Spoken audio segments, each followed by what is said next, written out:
आज हम अपना 46 क्वेश्चन पेपर कर रहे हैं। पेज नंबर है 977। क्वेश्चन नंबर देखते हैं फर्स्ट। धमनी शौथिल्य किसका लक्षण है? रक्तक्षय का, रक्त वृद्धि का, मांसक्षय का या फिर मांस वृद्धि का? तो किसका है? मांसक्षय का। क्षीर पूर्ण लोचनता किस सार का लक्षण है? त्वक्सार, मज्जासार, रक्तसार या फिर शुक्रसार? तो किसका है ये? शुक्रसार का। मूढ़ संज्ञता एवं मंद चेष्टा किसका लक्षण है? वातक्षय का, कफ वृद्धि का, पित्तक्षय का या फिर कफक्षय का? तो किसका आएगा ये? वातक्षय का। ठीक है। आचार्य चरक ने लसिका की गणना किसके अंतर्गत की है? रस, उदक, कफ या फिर रक्त? तो किसके अंतर्गत की है? उदक के अंडर। सर्वांग नेत्र गौरव किसका लक्षण है? मांस वृद्धि, मेद वृद्धि, मज्जा वृद्धि या फिर शुक्र वृद्धि? क्या वृद्धि? मज्जा वृद्धि से क्या हो जाएगा हमारा? सर्वांग नेत्र गौरव। किस रस के अति सेवन से आक्षेप, अर्दित, मन्य स्तंभ हो जाते हैं? तिक्त, कषाय, कटु या अम्ल? तो किसके सेवन से हो जाते हैं? तिक्त रस के सेवन से। आचार्य सुश्रुत ने किस इंद्रिय को से सूर्य की समानता की है? त्वचा, रसना, घ्राण या फिर नेत्र? तो किससे की है? नेत्र से। नाभिस्थ प्राण पवनम, स्प्रिट वाहनम, त्वक आंत्रम किस ग्रंथ का संदर्भ है? चरक, सुश्रुत, षाडंगधर या फिर अष्टांग संग्रह? तो किसका है? षाडंगधर का। रसस्तु हृदयम याति समान मरुतः कहाँ का संदर्भ है? भेल संहिता, भाव प्रकाश, सुश्रुत या षाडंगधर? तो षाडंगधर का। किस आचार्य ने ओज का संवहन 10 महामूला धमनियों से माना है? भेल, चरक, सुश्रुत या सभी ने? तो चरक। रिवाइज करते हैं ये पेज। धमनी शौथिल्य किसका लक्षण है? मांसक्षय का। क्षीर पूर्ण लोचनता किस सार का लक्षण है? शुक्र सार का। मूढ़ संज्ञता एवं मंद चेष्टा किसका लक्षण है?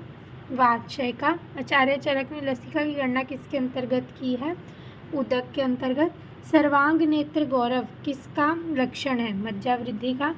किस रस के अति सेवन से आक्षेप, अर्दित और मन्य स्तंभ हो जाता है? तिक्त रस से। आचार्य सुश्रुत ने किस इंद्रिय से सूर्य की समानता बताई है? क्या आएगा? नेत्र। नाभिस्थ प्राण पवनम, स्प्रिट वाहनम, त्वक आंतरम किस ग्रंथ का संदर्भ है? षाडंगधर का। रसस्तु हृदय याति समान इतः कहाँ का संदर्भ है? षाडंगधर का। किस आचार्य ने ओज का संवहन 10 महामूला धमनियों से माना है? तो किसने माना है? चरक ने। आगे देखते हैं।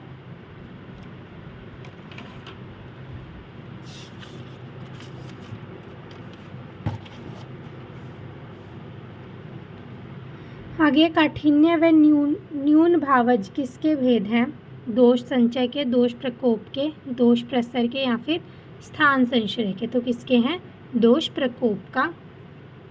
उसके बाद है रुक्ष, अंतरदास, संधि, शैथिल्य, तृष्णा किसका लक्षण है? कफक्षय का, वातक्षय का, आर्तवक्षय का या फिर मज्जाक्षय का? तो किसका है ये? कफक्षय का। उसके बाद है पवन उत्तम किस वायु को कहा है? प्राणवायु, समान वायु, उदान वायु या अपान वायु?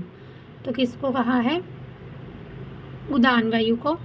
वारुण्य चक्षति अति सेवनात् किस स्रोतस की दुष्टि का कारण है? मांसवह, मेदवह, रसवह या फिर रक्तवह? तो किसका है? मेदोवह। षष्ठीधरा कला कौन सी है? पुरीषधरा, श्लेष्मधरा, पित्तधरा या रक्तधरा? तो कौन सी है? पित्तधरा। धमनी मर्म का वर्णन किस संहिता में मिलता है? अष्टांग संग्रह, अष्टांग हृदय, सुश्रुत संहिता या फिर चरक संहिता? तो किस में मिलता है? अष्टांग हृदय में। स्नायु मर्मों की कुल संख्या कितनी होती है? 27, 41, 20 या फिर 11? तो कितनी होती है? 27। कालांतर प्राणहर मर्मों में किन महाभूत का प्राधान्य होता है? वायु, अग्नि, सौम्य और आग्नेय और वायव्य? तो किसका होता है? सौम्य और आग्नेय का। गर्भ में रक्तमल से किसकी उत्पत्ति होती है? उंडुक, यकृत, प्लीहा, मलाशय या फिर फुफ्फुस? तो किसकी होती है? उंडुक की। डैश चेत समवायी डैश किसके संदर्भ में कहा गया? आत्मा, मन, त्वचा या नेत्र? तो किसके संदर्भ में क्या कहा गया? त्वचा। स्तब्ध पूर्ण कोष्ठता व पिताव भासता किसका लक्षण है? दोष संचय, दोष प्रकोप, दोष प्रसर या फिर स्थान संश्रय? तो किसका है ये? दोष संचय का। कोर एवं उलूखल किसके प्रकार है? मर्म, स्नायु, संधि या अस्थि? तो किसके हैं ये? संधि के।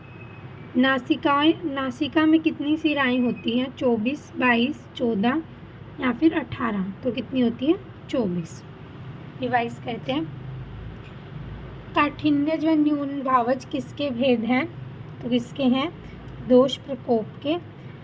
रूक्ष अंतर्धा संधि शैथिल्य तृष्णा किसका लक्षण है? तो किसका है? कफशय का। पवन उत्तम किस वायु को कहा गया है? तो उदान वायु को। वारुण्य अति सेवनात् किस स्रोतस की दुष्टि का कारण है? तो किसका है? मेदो है। षष्ठीधरा कला कौन सी है? पित्तधरा। धमनी मर्म का वर्णन किस संहिता में मिलता है? तो किसमें मिलता है? अष्टांग हृदय में। स्नायु मर्मों की कुल संख्या कितनी होती है? 27। कालांतर प्राणहर मर्म में किन महाभूत का प्राधान्य होता है? कालांतर प्राणहर में किसका होता है? सौम्य और आग्नेय का। गर्भ में रक्त मल से किसकी उत्पत्ति होती है? उंडुक की। डैश चेत समवायी डैश किसके संदर्भ में कहा गया है? तो किसके में? त्वचा में। स्तब्धपूर्ण कोष्ठता व पित्ताभासता किसका लक्षण है? तो किसका है? दोष संचय का। कोर व उलूखल किसके प्रकार है? तो किसके हैं? संधि के। नासिका में कितनी शिराएं होती हैं? तो कितनी होती हैं? 24। आगे देखते हैं। उसके बाद है कर्ण में पित्तवाहिनी शिराओं की कुल संख्या कितनी होती है? जो हमारा कान है उसमें जो पित्तवाहिनी शिराएं हैं वो कितनी होती हैं? 10, 8, 6 या फिर 2? तो कितनी होती है? 2। उसके बाद है द्रव्यों के वर्गीकरण में द्रव्य वर्ग किसकी मौलिक देन है? तो किसकी है? चरक, सुश्रुत, अष्टांग संग्रह या फिर अष्टांग हृदय? तो किसकी है? सुश्रुत की। मूत्र विरंजनीय महाकषाय का घटक है पाषाण वेद, दर्भ, पदम या फिर सभी? तो क्या है? पदम। चरक अनुसार गर्भ अनुलोमक द्रव्य कौन है? चित्रक, मधुक, धातकी या फिर वटशीर? तो क्या है? चित्रक। सुश्रुत ने 38वें अध्याय में कितने गणों का वर्णन किया है? 50, 45, 40 या फिर 37? दोबारा देखते हैं वाला क्वेश्चन है। सुश्रुत ने 38वें अध्याय में कितने गुणों का वर्णन किया है? 50, 45, 40 या फिर 37? तो कितनों का किया है? 37। अरुष्कर किसका पर्याय है? वासा, भल्लातक, चित्रक या फिर लांगली? तो किसका है? भल्लातक का। संधानीय महाकषाय का द्रव्य है मधुक, मृद्विका या फिर लांगली? तो क्या है ये? मधुक, मुलेठी। ये वाला मधुक क्या होता है? महुआ। रक्त प्रतिस्कंदन द्रव्य है लोद्र, प्रियंगु, नागकेसर या फिर लहसुन? तो क्या है? लहसुन। गुरु गुण किस महाभूत का है? पृथ्वी, आकाश, वायु, तेज? तो किसका है? पृथ्वी का। वायु व आकाश महाभूत का प्राधान्य किस रस में होता है? कषाय, अम्ल, तिक्त या फिर कटु? तो किस में होता है? तिक्त रस में। वायु और आकाश का हल्के से रस होते हैं दोनों तिक्त में। आग्नेय रस है अम्ल, तिक्त, कषाय या फिर सभी? तो क्या आएगा इसका? अम्ल। आत्रेय द्वारा विपाक की संख्या कितनी मानी गई? त्रिविध, द्विविध, षड्विध या फिर पंचविध? तो कितनी मानी गई है? त्रिविध। सुख विरेचन द्रव्य कौन सा है? आर्यभट्ट, त्रिवृत, स्नूही या फिर जयपाल? तो क्या है? त्रिवृत सुख विरेचन नाम। अग्नि साधक द्रव्य कौन सा है? चित्रक, मिश्रेया, भल्लातक या फिर अहिफेन? तो क्या है? अहिफेन। दोबारा करते हैं रिवाइज। कर्ण में पित्तवाहिनी शिराओं की कुल संख्या कितनी होती है? कितनी होती है? 2। द्रव्यों के वर्गीकरण में द्रव्य वर्ग किसकी मौलिक देन है? सुश्रुत की। मूत्र विरंजनीय महाकषाय का घटक है पदम। चरक अनुसार गर्भ अनुलोमक द्रव्य कौन सा है? तो कौन सा है? गर्भ अनुलोमक, चित्रक। सुश्रुत ने 38वें अध्याय में कितने गणों का वर्णन किया? 37। अरुष्कर किसका पर्याय? भल्लातक का। संधानीय महाकषाय का द्रव्य कौन सा? मधुक। रक्त प्रतिस्कंदन द्रव्य कौन सा है? लहसुन। गुरु गुण किस महाभूत का है? पृथ्वी। वायु व आकाश महाभूत का प्राधान्य किस रस में होता है? तिक्त में आग्नेय रस है अम्ल। आंतर्य द्वारा विपाक की संख्या मानी गई है, कितनी मानी गई? त्रिवृत। सुख विरेचन द्रव्य कौन सा है? त्रिवृत। अग्नि साधक द्रव्य कौन सा है? अग्नि साधक द्रव्य है हमारा अहिफेन। ठीक है, आगे देखते हैं।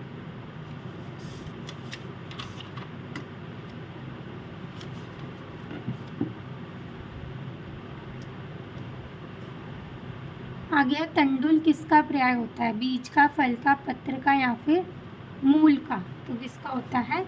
बीज का। स्वेदोपक द्रव्य कौन सा है? मृद्विका, मधुक, एरंड या फिर शालपर्णी? तो क्या है? एरंड।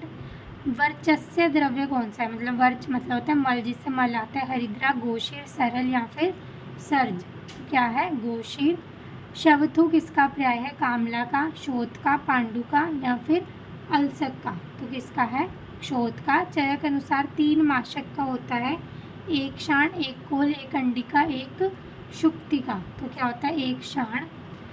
एक निष्पाव किसके तुल्य होता है? 60 mg, 120 mg, 250 mg या फिर 500 mg? तो कितने का होता है? 250 mg। रबिंग कर्म है स्वेदन, मर्दन, लेखन या फिर ऐषण? तो क्या है? मर्दन। चित्रक का प्रयोज्यांग होता है मूल, फल, त्वक या फिर मूल त्वक? तो क्या होता है? मूल त्वक। बृहति के संदर्भ में सत्य कथन क्या है? वीर्य शीत होता है, विपाक मधुर होता है, वीर्य अनुष्ण शीत होता है, वीर्य उष्ण होता है। तो क्या होता है? वीर्य उष्ण होता है। यूफोर्बिएसी किस द्रव्य का कुल है? लवंग, शौनाक, गुड़ूची या फिर आम्लकी? यूफोर्बिएसी किसका है? आम्लकी का। तांबुल का रस होता है कटु कषाय, मधुर कटु, मधुर कषाय या फिर कटु और तिक्त? तो क्या होता है? कटु और तिक्त। वहिनी मित्रा किसका पर्याय है? मूषा का, पुट का, वंकनाल का या फिर पिधान का? तो किसका है? मूषा का। नाग भस्म निर्माणार्थ किस पुट का प्रयोग किया जाता है? कुक्कुटपुट, गजपुट, महापुट या फिर वराहपुट? तो किसका किया जाता है? कुक्कुटपुट का। रिवाइज करते हैं। तंडुल किसका पर्याय है? बीज का। स्वेदोपक द्रव्य कौन सा है इनमें से? तो कौन सा है? एरंड। वर्चस्य द्रव्य कौन सा है? गोक्षीर। शवथु किसका पर्याय है? शोथ का। चरक अनुसार 3 माशक का क्या होता है? तो क्या होता है? एक क्षाण। एक निष्पाव किसके तुल्य होता है? 250 mg। रबिंग कर्म क्या है? मर्दन। चित्रक का प्रयोज्यांग क्या होता है? तो क्या होता है चित्रक का प्रयोज्यांग? मूल त्वक। बृहति के संदर्भ में सत्य कथन क्या है? कि वीर्य जो होता है उसका उष्ण होता है। यूफोर्बिएसी किस द्रव्य का कुल है? आम्लकी का। तांबुल का रस क्या होता है? कटु और तिक्त। वहिनी मित्रा किसका पर्याय है? मूषा का। नाग भस्म निर्माणार्थ किस पुट का प्रयोग किया जाता है? तो किसका किया जाता है? कुक्कुट पुट का। आगे देखते हैं।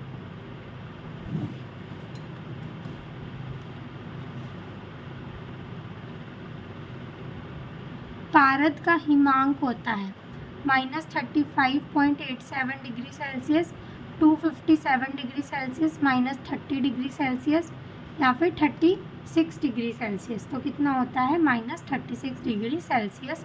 रस रत्न समुच्चय के अनुसार पारद के दोषों की कुल संख्या होती है 3, 7, 2 या फिर 1। तो कितनी होती है? 1। रस रत्न समुच्चय के अनुसार पारद के संस्कारों की कुल संख्या कितनी होती है? 3, 16, 17 या फिर 18। तो कितनी होती है? 18। कज्जली होती है शुद्ध पारद व गंधक का मिश्रण, पारद गंधक व स्वर्ण का मिश्रण, पारद गंधक व रजत का मिश्रण या फिर पारद गंधक और लोह भस्म का मिश्रण। तो किसका होता है? शुद्ध पारद व गंधक का मिश्रण। उसके बाद है पंचअमृत परपटी की सामान्य औषधीय मात्रा कितनी होती है? आधी रति, 1 रति, 2 रति या फिर 1 माशा। तो कितनी होती है? 2 रति। अभ्रक को किस वर्ग में रखा गया है? महारस, उपरस, साधारण रस या फिर उपरत्न? तो किस में रखा गया है? महारस में। पाइराइट है हरताल, अभ्रक, रसक या फिर माक्षिक? तो क्या है? माक्षिक। सुश्रुत अनुसार शिलाजित कितने प्रकार का होता है? 2, 4, 6 या फिर 8। तो कितने प्रकार का होता है? 6 प्रकार का। शुलवारी किसका पर्याय है? नाग, गंधक, ताम्र या फिर स्वर्ण। तो किसका है? गंधक का। खरपर है रसक, गिरि सिंदूर, मृदार श्रृंग या फिर माक्षिक। तो क्या है? खरपर रसक है। स्फटिक भस्म की सामान्य औषध मात्रा होती है 12 रत्ती, 24 रत्ती, 48 रत्ती या फिर 812 रत्ती। तो कितनी होती है? 24 रत्ती। AS2S3 is the formula of हरताल, मनहशीला, फेनाश्म या फिर मृदाश्रिन। तो क्या है? हरताल। AS2S2 इज फॉर्मूला ऑफ हरताल, मनहशीला, फेनाश्म या फिर मृदाश्रिन। तो क्या आएगा इसमें? मनहशीला। S2 में तो मनहशीला और S3 में क्या आएगा? हरताल। ठीक है, 3 लोग ताली बजाएंगे और AS2S2 मनहशीला। ठीक है, रिवाइज करते हैं। पारद का हिमांक क्या होता है? तो क्या होता है? -36 डिग्री सेल्सियस। रस रत्न समुच्चय के अनुसार पारद के दोषों की कुल संख्या कितनी है? 1। रस रत्न समुच्चय के अनुसार पारद के संस्कारों की कुल संख्या कितनी है? 18। कज्जली होती है शुद्ध पारद व गंधक का मिश्रण। पंचामृत परपटी की सामान्य औषधीय मात्रा कितनी होती है? 2 रत्ती। अभ्रक को किस वर्ग में रखा गया? महारस। पाइराइट होता है माक्षिक। सुश्रुत अनुसार शिलाजीत के कितने प्रकार होते हैं? तो कितने होते हैं? 6 प्रकार। शुलवारी किसका पर्याय है? तो किसका है? शुलवारी गंधक का। खरपर क्या है? तो खरपर क्या है? रसक। स्फटिक भस्म की सामान्य औषध मात्रा कितनी होती है? 24 रत्ती। AS2S3 क्या इस फॉर्मूला ऑफ हरताल और AS2S2 क्या है? मनहशीला। आगे देखते हैं।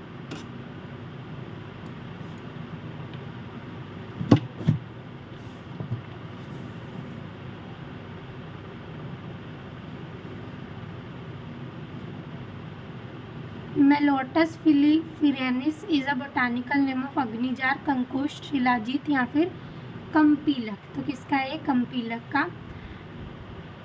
ठीक है, उसके बाद है ऐसे याद रखना, कंपीलक मतलब कम पीले। तो क्या आ जाएगा? उसके पास माल आ जाएगा। ठीक है, उसके बाद है फेनाश्म किसका पर्याय है? हरताल, गौरी पाषाण, गौरी पुष्प या फिर समुद्र फेन। तो क्या है? गौरी पाषाण का। गौरी का पत्थर क्या है? फेनाश्म। नृसार किस एक औषध योग का घटक द्रव्य है? बोल परपटी, गगन परपटी, रस पुष्प या फिर श्वेत परपटी। नृसार या फिर नवसादर जिसको हम बोलते हैं वो किसका है? श्वेत परपटी का। नवसादर भी क्या होता है? वाइट, और श्वेत परपटी भी वाइट। गिरि सिंदूर है HgO, HgS, Hg2Cl2 या फिर PbO। तो गिरि सिंदूर क्या है इनमें से? HgO। ठीक है, HgO क्या है? गिरि सिंदूर। ठीक है, उसके बाद है श्रेष्ठ हिंगुल वेद है शुक्रतुंड, चारमार, हंसपाद या फिर उपयुक्त में से कोई नहीं। तो क्या आएगा? 68 में हंसपाद। श्रेष्ठ हिंगुल कौन सा है? हंसपाद, हंस के पैरों में। ठीक है, षडंगधर अनुसार लोह वर्ग कितने होते हैं? 3, 6, 7 या फिर 12। तो कितने होते हैं? 7।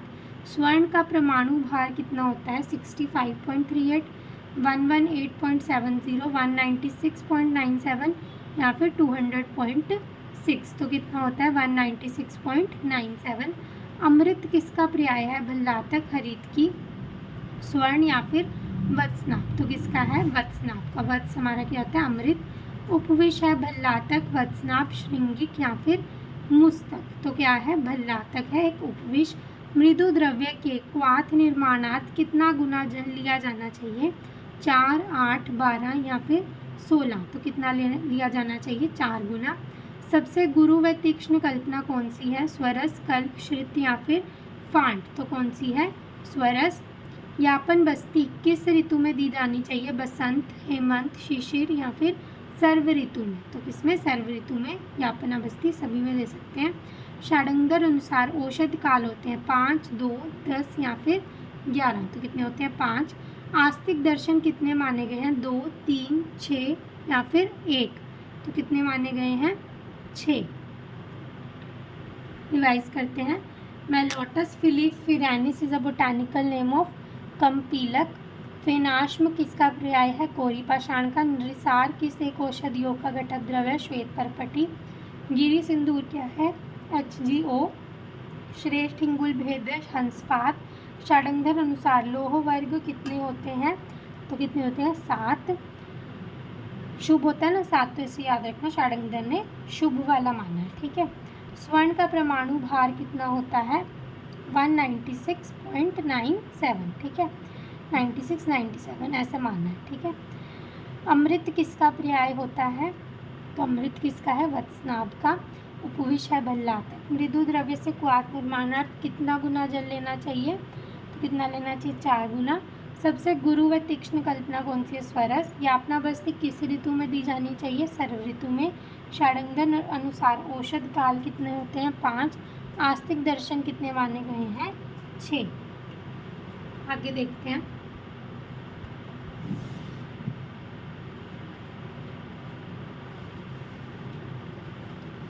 चावार्क ने कितने प्रमाण माने हैं? तो कितने माने हैं? 1, 2, 4 या फिर 8। तो चावार्क ने कितने प्रमाण माने हैं? 1।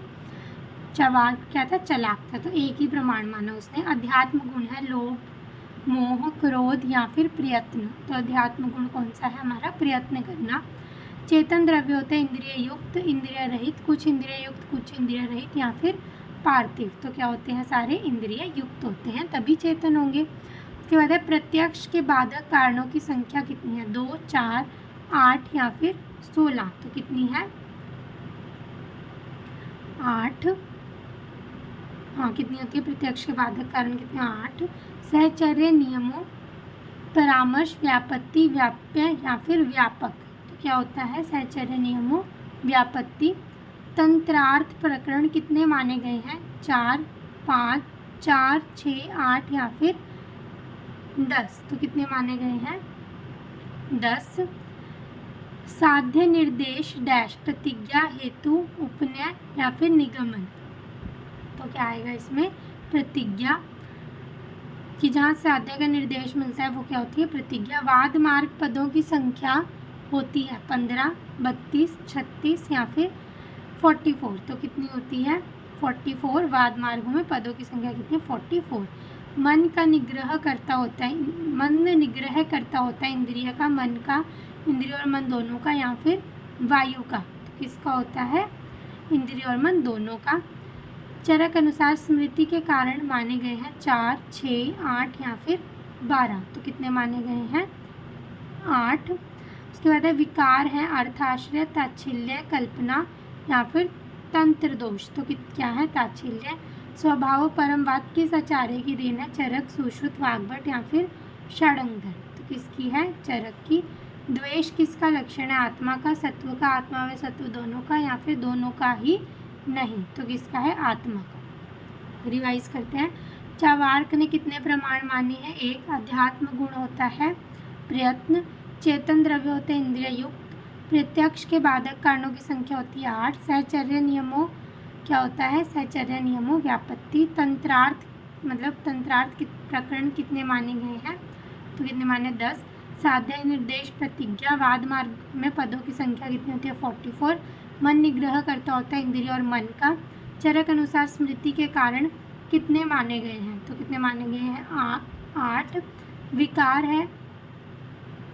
है हमारा ताच्छिल्य। स्वभाव परमवाद किस आचार्य की देन है?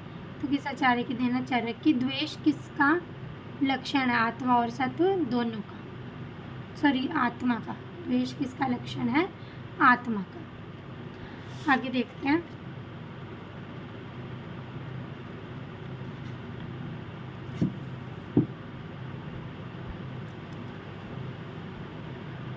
डैश अपृथक भावः, सामान्यो, समवाय, विशेष या फिर कारण। तो हम जिसको अलग नहीं कर सकते वो क्या है? हमारा सामान्य। धृति कर्म किसका है? वात का, पित्त का, कफ का या फिर रक्त का। तो किसका है? कफ का। परमाणु स्तर पर पाक को क्या कहा जाता है? पीलू पाक, पिठर पाक, अवयवी पाक या फिर समिष्ट पाक। तो क्या कहा जाता है? पीलू पाक। सर्पी प्रकाश श्रावण किस स्थानगत व्रण का लक्षण है? कि मतलब घी के जैसा उसमें से स्राव होगा। त्वचागत, मांसगत, सिरागत या फिर स्नायुगत। तो क्या आएगा इसमें? मांसगत। वातः शलीपथ में चिकित्सार्थ सिरावेद किस स्थान पर निर्दिष्ट है? गुल्फ के 4 अंगुलों पर, गुल्फ के नीचे अंगूठे की प्रसिद्ध सिरा का या फिर सिरावेद निषिद्ध है। तो क्या है? गुल्फ के 4 अंगुल ऊपर। उसके बाद है प्रलंबते अलाबुवत अल्पमूलक, इसका लक्षण है वाती गलगंड, श्लेष्मी गलगंड, मेदज गलगंड या फिर गंडमाला। तो किसका है? मेदज गलगंड का। स्कंद भग्न की चिकित्सार्थ कौन सा बंध निर्दिष्ट है? तो अगर कंधे में फ्रैक्चर हो गया तो कौन सा बंध लगाना है? पंचांगी, कोश, दाम या फिर स्वस्तिक। तो किसका होता है? स्वस्तिक का। कर्म स्थिर पृथु व कठिन अर्श की चिकित्सा किस उपक्रम से निर्दिष्ट है? भेषज, शार कर्म, अग्निकर्म या फिर शस्त्र कर्म। तो किससे है? अग्निकर्म से। उदर अभिघात से अमाशय में रक्त के इकट्ठा होने का मुख्य लक्षण क्या है? रक्त वमन, नाभि के नीचे शीतलता का होना, शरीर गौरव, उपयुक्त में से कोई नहीं। तो क्या है? रक्त वमन। चक्र तेल का प्रयोग निर्दिष्ट है वात व्याधि में, वात रक्त में, योनि व्यापद में या फिर भग्न में। तो किसमें है? भग्न में। शीतल लेप व औषध का प्रयोग किस व्रण की चिकित्सा में निर्दिष्ट है? छिन्न, भिन्न, विधि या फिर पिच्चित। तो किसमें है? पिच्चित में। रिवाइज करते हैं। डैश अपृथक भावो सामान्यो, धृति कर्म किसका होता है? तो किसका होता है? कफ का। कफ वाले बंदे की ज़्यादा अच्छी धृति होगी, धारण शक्ति। परमाणु स्तर पर पाक करने को क्या कहते हैं? पीलोपाक। सर्पी प्रकाश स्राव किस स्थानगत व्रण का लक्षण है? तो किसका था? मांस से घी जैसा कुछ निकलेगा। वात शलीपद में चिकित्सा सिरावेद किस स्थान पर निर्दिष्ट किया गया है? तो वात शलीपद में गुल्फ के 4 अंगुल ऊपर। प्रलंबते अलाबुवत अल्पमूलो किसका लक्षण है? किसका था? मेदज गलगंड का। स्कंद भग्न की चिकित्सार्थ कौन सा बंध निर्दिष्ट है? स्वस्तिक। कर्म स्थिर पृथु व कठिन अर्श की चिकित्सा किस उपक्रम से निर्दिष्ट है? तो किससे? अग्निकर्म से। उदर अभिघात से अमाशय में रक्त के इकट्ठा होने का मुख्य लक्षण क्या है? तो क्या है? रक्त का वमन। चक्र तेल का प्रयोग निर्दिष्ट है किसमें? भग्न में। शीतल लेप व औषध का प्रयोग किस व्रण की चिकित्सा में निर्दिष्ट किया गया है? इसमें किया गया? पिच्चित में। आगे देखते हैं 102। अर्बुद में पाक नहीं होता क्योंकि इसमें कफ व रक्त का आधिक्य होता है, कफ और मांस का आधिक्य होता है, कफ व मेद का आधिक्य होता है, वात और मेद का आधिक्य होता है। तो इसका आंसर क्या आएगा? कफ और मेद का आधिक्य होता है, इसलिए उसमें पाक नहीं होता। उसके बाद तक्र का गुण होता है दीपन ग्राही लघु, दीपक, दीपन सारक लघु, स्तंभन लघु, शीत, दीपन ग्राही और गुरु। तो क्या होता है हमारा? तक्र क्या होता है? दीपन ग्राही और लघु। इसके बाद है अत्य अग्नि की चिकित्सा में किस फल का प्रयोग निर्दिष्ट है? सिंचितिका, पारावत, नीप या फिर टंक। अगर किसी को ज़्यादा ही अग्निवेदी हो जाए तो हम क्या दे सकते हैं? पारावत मतलब अमरूद। उसके बाद है माश का गुण धर्म है वृष्य, वाथर, उष्ण, वृष्य, कफर, उष्ण, अवृष्य, गुरु, कफर, वृष्य, वाथर और शीत। तो क्या होता है हमारा? माश, वृष्य, वाथर और उष्ण। विरुद्ध आहार जनित रोग है विसर्प, ग्रहणी, आदमान या फिर उपयुक्त सभी। तो सभी हैं। गुड़ व काक माची का एक साथ प्रयोग किस प्रकार का विरुद्ध है? रस विरुद्ध, संयोग विरुद्ध, वीर्य विरुद्ध या फिर कर्म विरुद्ध। तो क्या है वो? संयोग विरुद्ध है। पानीय क्षार का प्रयोग किस स्थिति में निषिद्ध है? रक्तपित्त, आभ्यंतर विद्रधि, गर्विश या फिर उपयुक्त सभी में। तो किसमें? रक्तपित्त में। उसके बाद है घृत व्यापद की चिकित्सार्थ निर्दिष्ट यवागु है उपोदिका व दधि से सिद्ध यवागु, तक्र सिद्ध यवागु या फिर तक्र प्रन्याक सिद्ध यवागु या फिर अपमार्ग शीर सिद्ध यवागु। इसका आंसर क्या आएगा? तक्र सिद्ध यवागु। उसके बाद है आगे डैश दीर्घ रोगाणाम, ज्वर, प्रमेह, कुष्ठ या राज्यक्षमा। तो क्या आएगा इसमें? कुष्ठ दीर्घ रोगाणाम। शीतम, मंदम, मृदुष, लक्षणम, रूक्षम सूक्ष्म किन द्रव्यों के गुणधर्म है? ब्रीहण, स्नेहन, रूक्षण या स्तंभन। तो किसके हैं? स्तंभन के। अति निद्रा की चिकित्सा में कौन सा उपक्रम निर्दिष्ट नहीं है? अभ्यंग, व्यायाम, शिरोविरेचन या उपवास। तो क्या आएगा? अभ्यंग। ठीक है, अति निद्रा की चिकित्सा में हमने अभ्यंग नहीं कराना। ठीक है, रिवाइज करते हैं। अर्बुद में पाक नहीं होता क्योंकि इसमें कफ व मेद का अधिक्य होता है। तक्र का गुण क्या होता है? दीपनग्राही और लघु। अत्य अग्नि की चिकित्सा में किस फल का प्रयोग निर्दिष्ट है? अमरूद या पारावत। माश का गुणधर्म क्या होता है? माश कैसी होती है हमारी? वृष्य, वाथर और उष्ण। विरुद्ध आहार जनित रोग हैं सभी, विसर्ग, प्राणी और आदमान। गुड़ व काकमाची का एक साथ प्रयोग किस प्रकार का विरुद्ध है? तो किस प्रकार का विरुद्ध है? किस संयोग विरुद्ध। पानीय क्षार का प्रयोग किस स्थिति में निषिद्ध है? रक्तपित्त में। घृत व्यापद की चिकित्सार्थ निर्दिष्ट यवागु है? तक्र सिद्ध यवागु। डैश दीर्घ रोगाणाम कुष्ठ। शीतम मंदम मृदुष लक्षण रूक्षम सूक्ष्म किन द्रव्यों के गुणधर्म है? तो किसके हैं? स्तंभन के। अति निद्रा की चिकित्सा में कौन सा उपक्रम निर्दिष्ट है? अभ्यंग। आगे देखते हैं।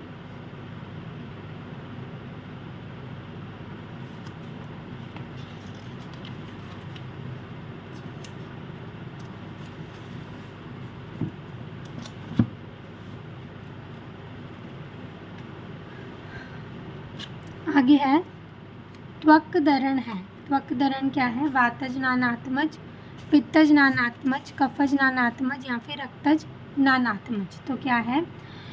पित्तज नानात्मज। त्वक दरण क्या है? पित्तज नानात्मज विकार। पिंड तेल का गुणधर्म क्या होता है? पित्तापहम, स्तंभघन, दाहघन या फिर रुजापहघन। तो क्या आएगा इसमें? रुजापहघन। पुरुष स्तंभ में मुख्य दूष्य होता है रक्त, मांस, मेद या फिर मज्जा। तो पुरुष स्तंभ में क्या होता है? दूष्य क्या होता है? मेद। उसके बाद है प्रधमन नस्य किसमें देते हैं? अपतंत्रक, पक्षाघात, अपतानक, उपर्युक्त में से किसी में नहीं। तो इसमें देते हैं अपतंत्रक में। किस स्थिति में विरेचन निषिद्ध है? अनाह, अरुचि, विबंध या अजीर्ण। तो अजीर्ण में। शोथ रोग में अपथ्य है? पिपली, जांगल मास, शुष्क शाक या फिर शिखी मास। तो क्या अपथ्य है हमारा? शुष्क शाक। चरक अनुसार संध्यावादी चूर्ण का रोग अधिकार क्या है? वात व्याधि, गुल्म, शोथ या फिर शतशीर्ण। तो क्या है? शतशीर्ण। किस व्याधि में मन विशेष रूप से दूषित होता है? उन्माद, अपस्मार, मूर्छा या फिर संन्यास। तो क्या आएगा? अपस्मार। हिंग वाद्य घृत का रोग अधिकार क्या है? उन्माद, अपस्मार, मूर्छा या फिर संन्यास। तो क्या है? उन्माद। तालीश आदि चूर्ण का रोग अधिकार क्या है? कास, ज्वर, शतशीर्ण या फिर राज्यक्षमा। तो क्या आएगा? राज्यक्षमा। सिद्धम कुष्ठ में दोष प्राधान्य होता है? पित्त कफ, वात पित्त या फिर कफ। तो सिद्धम कुष्ठ में कौन सा होता है? वात और कफ, विक्की। ठीक है। अधोग रक्तपित्त का हेतु है रूक्ष व उष्णाहार, स्निग्ध व उष्णाहार, रूक्ष व शीताहार, स्निग्ध व शीताहार। तो क्या है? रूक्ष व उष्णाहार। रिवाइज करते हैं। त्वक दरण क्या है? पित्तजननात्मक विकार। पिंड तेल का गुणधर्म क्या होता है? रुजापहघन। पुरुष स्तंभ में मुख्य दूष्य क्या होता है? मेद। प्रधमन नस्य किसमें देते हैं? अपतंत्रक। किस स्थिति में विरेचन निषेध? अजीर्ण। शोथ रोग में अपथ्य होता है? तो क्या होता है? शुष्क शाक, सूखा शाक नहीं खाना। चरक अनुसार संध्यावादी चूर्ण का रोग अधिकार क्या है? तो क्या है? शतशीर्ण। किस व्याधि में मन विशेष रूप से दूषित होता है? तो किस व्याधि में दूषित होता है? अपस्मार में। हिंग वाद्य घृत का रोग अधिकार क्या है? हिंग वाद्य घृत का उन्माद। तालीश आदि चूर्ण का रोग अधिकार क्या है? राज्यक्षमा। सिद्धम कुष्ठ में दोष प्राधान्य होता है? वात कफ। अधोग रक्तपित्त का हेतु होता है रूक्ष और उष्ण आहार। आगे देखते हैं।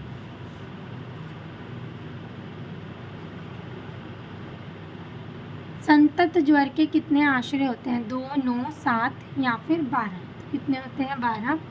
वृष्य अंडरस में परिगणित नहीं है? चटक, हंस, ब्रीहण या फिर दक्ष। तो इसमें क्या नहीं है? चटक का मांस वृष्य अंडरस में। श्रेष्ठ शिलाजीत है? लोह, रजत, ताम्र या फिर स्वर्ण। तो क्या है? लोह।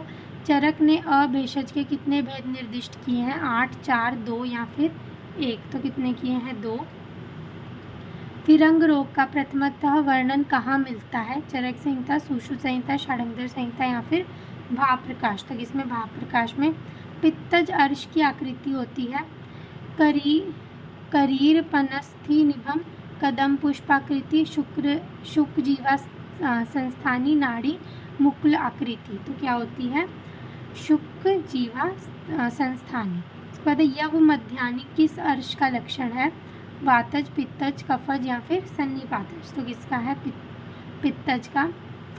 अगर कर्ण पाली मूल से कटी हुई हो तो किस कर्ण बंधन का प्रयोग किया जाना चाहिए? व्यायोजिम, गंडकर्ण, निर्वेदिम या फिर वल्लूर। किसका करना चाहिए? निर्वेदिम का।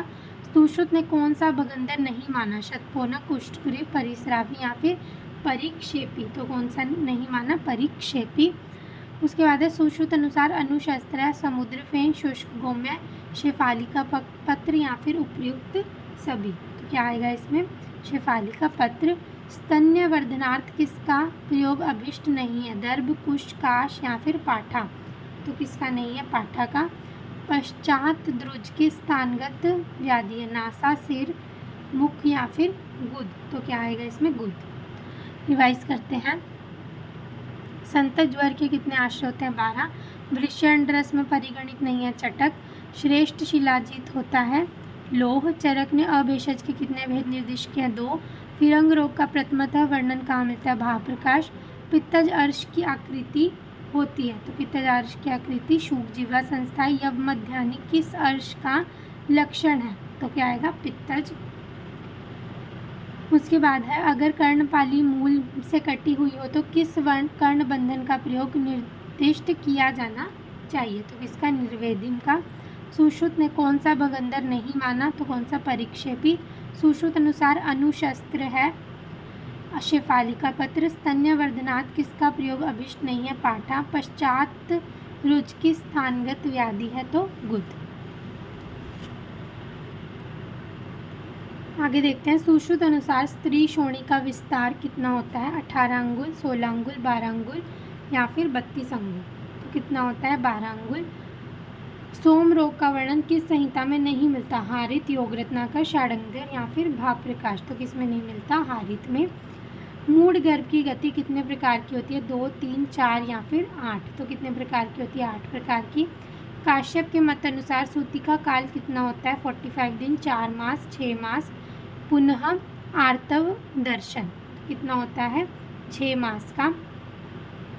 इंदु के अनुसार स्तनपान अपनयन काल कितना होता है?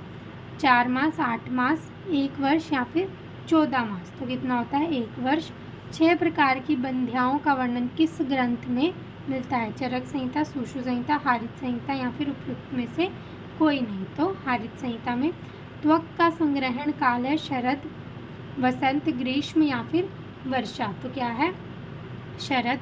माता के रस से किसका पोषण होता है? स्तन्य का, गर्भ का, स्वयं का या फिर सभी का। तो किसका होता है? सभी का। काश्यप ने बंध्यत्व की गणना किस नानात्मज विकारों में की? वात, पित्त, श्लेष्मिक या फिर रक्तज। तो किस में की है? वातिक में। न अति छिन्नम न अति उभयोर लक्षणम आन्वितम किस वर्ण का लक्षण है? विद, पिच्चित, घृष्ट या फिर शतज। तो किसका है ये? शतज का। भेदन कर्मार्थ शस्त्र की धार होनी चाहिए? केश की, अर्धकेश की, मासूरी या फिर अर्ध मासूरी। तो कितनी होनी चाहिए? मासूरी। रिवाइज करते हैं। सुश्रुत अनुसार स्त्री की श्रोणि का विस्तार कितना होना चाहिए? 12 अंगुल। सोम रोग का वर्णन किस संहिता में नहीं मिलता? तो हारित। मूढ़ गर्भ की गति कितने प्रकार की होनी चाहिए? 8। काश्यप के अनुसार सूती का काल कितने मास का होता है? 6 मास का। इंदु के अनुसार स्तनपान अपनयन काल कितना होता है? 1 वर्ष। 6 प्रकार की बंध्याओं का वर्णन किस ग्रंथ में मिलता है? हारित संहिता। त्वक का संग्रहण किस ऋतु में करना चाहिए? तो शरद ऋतु में। माता के रस से किसका पोषण होता है? स्तन्य, गर्भ और स्वयं का। काश्यप ने बंध्यत्व की गणना किस नानात्मज विकारों में की? तो वातिक। न अति छिन्नम न अति भिन्नम उभयोर लक्षण आन्वितम किस वर्ण का लक्षण है? तो किसका है ये? शतज का। भेदन कर्मार्थ शस्त्र की धार कितनी होनी चाहिए? तो मासूरी। आगे देखते हैं।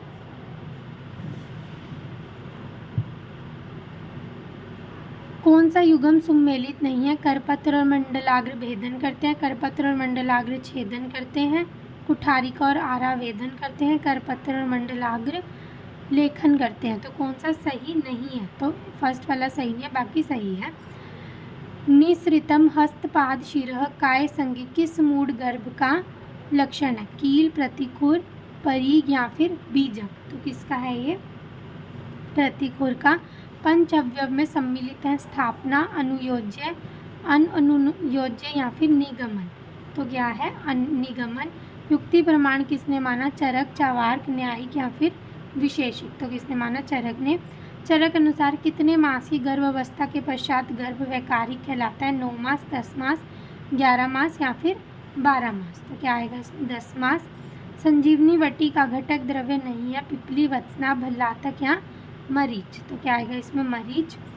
हारित के मत अनुसार 2 हृदय काल होता है, 3 मास, 4 मास, 5 मास, 3 पक्ष से 5 मास। तो कितना होता है 5 मास। सत्य कार्यवाद के समर्थक हैं सांख्य दर्शन, बौद्ध दर्शन, न्याय दर्शन या फिर विशेषिक दर्शन। तो कौन है, सांख्य दर्शन। दीपन पाचन दोनों कर्म करने वाला द्रव्य है, मरीच, मिश्रे, चित्रक या फिर भल्लातक। तो कौन है, चित्रक। चरक अनुसार सिद्धांत के कितने भेद होते हैं, 2, 4, 5 या फिर 8। तो कितने होते हैं 4। आस्तिक दर्शन है 1, 2, 3 या फिर 6। तो कितने हैं 6। काश्यप ने बालकों में होम, व्रत, तप, दान आदि उपक्रमों से की जाने वाली चिकित्सा का क्या नाम दिया, औषध, भेषज, औषध व भेषज दोनों या फिर अथार्वणी। तो क्या दिया है, भेषज। सुश्रुत अनुसार अनूप वर्ग का प्राणी नहीं है, मृग, गज, वराह या फिर महिष। तो कौन नहीं है, मृग। रिवाइज करते हैं, कौन सा युग्म सम्मिलित नहीं है, तो फर्स्ट वाला। निःसृत हस्त, पाद, शिरः, काय संगी किस मूढ़ गर्भ का लक्षण है, तो किसका है, प्रतिखुर का। पंच अवयव में सम्मिलित नहीं है, निगमन। युक्ति प्रमाण किसने माना, चरक ने। चरक अनुसार कितने मास की गर्भावस्था के पश्चात गर्भ वैकारिक कहलाता है, तो कितने में 10 मास के पश्चात। संजीवनी वटी का घटक द्रव्य नहीं है, मरीच। हारित के अनुसार 2 हृदय काल होता है, तो कितना होता है 5 मास का। सत्कार्यवाद के समर्थक है सांख्य दर्शन। दीपन पाचन दोनों कर्म करने वाला द्रव्य है, चित्रक। चरक अनुसार सिद्धांत के भेद होते हैं 4। आस्तिक दर्शन है 6। काश्यप ने बालकों में होम, व्रत, तप, दान आदि उपक्रमों से की जाने वाली चिकित्सा को क्या नाम दिया, भेषज। सुश्रुत अनुसार अनूप वर्ग का प्राणी नहीं है, मृग। आगे देखते हैं।